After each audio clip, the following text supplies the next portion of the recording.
get to scout as well. The team you're gonna get to watch their best out of 5 in the quarterfinals, and you can learn so much because for a team adapting, from one week to another, that's really tough when it comes to you play 5 games potentially. Everything is going to be shown for Fnatic. They can see how you play from behind, how you play when you hit, how do you close out games, what kind of compositions do you build. And then suddenly if you do, you have a week on it to change for that team who has to face Fnatic, who's now going to get 2 weeks of extra practice and time to prep. So really, really important to get that bye here. And of course, we got the standings again with Fnatic being secured as number 2. Yep, so not only have they secured the number 2 place in the standings, but they have locked in the last remaining bye, as we said, to the playoffs with SK Gaming. You take a look at that on your screen right now. Of course, still in the race for that 6th place spot, but it's starting to look a lot clearer here. Yeah, and suddenly we're going to have to start looking down at the bottom here instead. Yes, Giants and NYM are not going to make the playoffs. However, one of them is going to be auto-relegated. So which one's it going to be? We're going to have to see which one is going to be. If they both go 0-2 and end up at the same score here, there's going to be a tiebreaker match tomorrow between these 2 teams where the loser is out of the LCS. No chance to re-qualify.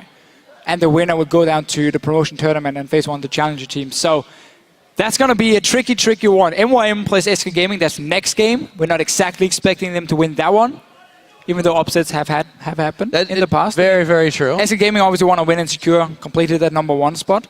And then obviously Giants taking on Elements and then facing Copenhagen Wolves tomorrow. So 2 teams who's not exactly going to take them lightly either. Yeah, really, you have to think down to the wire. Obviously, we've been saying it for weeks, every game counts, but now especially when one game definitely determines where your future is, and the LCS are out of it.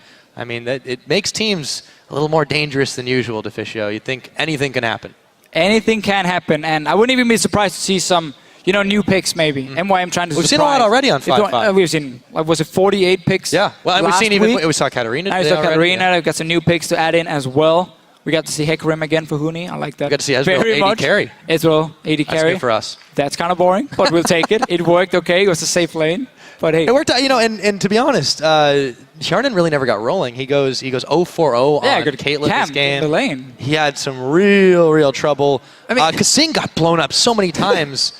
Annie's is good in theory. He did fantastically on it, but this time it just the enemy top laner shows up at minute 10 and ganks you from the lane. You're like, okay, whatever. Yeah, you're done. What are you going to do? That's it. Well, for some more insight onto their win, we're going to go ahead and hand it back to Shox, who's joined by Fnatic's Yellowstar and the man in the mid lane, Fabivin. Thank you very much, Pyra, and congratulations, you both. With this win, you lock in the first round bye for the playoffs. You'll be going to Madrid. Tell me what it means, Yellowstar, knowing that this was a huge change for you coming into the season, and now making sure that you especially have that first round bye. Oh, well, it gives a really huge advantage. I'm really proud of my team, even though no one really expected Fnatic to be at such a high level. We didn't have a lot of time to practice going into this season, so I think we've been putting a lot of effort into hard work, and it really pays off. And I know that a lot of us were really stressed before this match because it was really important for us to jump into the semifinals directly. But now we've made it, and everyone is just super happy. Yeah, congratulations, Fabivin. He talks about a lot of hard work. There were a lot of nerves involved as well, and you tweeted beforehand, I'm so incredibly nervous. So how did it end up in the game? Did you miss a couple more CS, or do you think that you did okay? In the game, I played in every game, so I didn't really feel nerves in the game, but before the game I was shaking and my hands were like sleeping and I didn't know what to do. I was really nervous, and I never had this before. I don't know what happened, but yeah. It might get a little bit worse if you go into playoffs, but I'm sure you'll be able to keep that in check.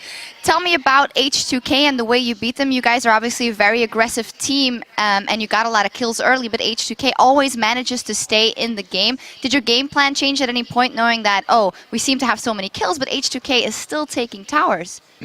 Well, H2K was prone to be really aggressive before the new patch, but coming to the new patch, the meta really shifted into like really hard hyper carry, and we expected them to play like such comp, so that's why we banned the tools to protect the Como, and then they decided to go for the engaged comp like they are used to play. We were prepared for both of the situations, and it worked out pretty well. Yeah, Fabivin, Yellowstar is talking about them on the new patch and maybe the picks that H2K comes out with. You obviously know H2K very well. Why do you think it is that even though H2K has the better record as of late, you guys have actually had a couple of more losses in the last couple of games, that you're able to beat them so convincingly? I think H2K is a really good team, but I don't really know a lot about them, even though I was in the team. Like, so many things changes. How do you think they've done on the patch, for instance? Because we've seen, for instance, Odoamne going back to that Gnar once again when there could have been different things, but he doesn't seem to be comfortable. I think we outdrafted them because we had the Ezreal in the AD, we had LeBlanc, we had Hakarim top. Basically, Ahri can never kill Ezreal and LeBlanc because you can dash away. So there was no way from them stopping us if we got our core items. So if we got a good early game, so we just snowballed that into a Drake lead and a Baron lead, and then we just took everything. Outdrafted and outplayed them. And Stress, you actually had an interesting point about the draft coming out of H2K as of late on the patch, that they don't seem to be as innovative maybe as other teams.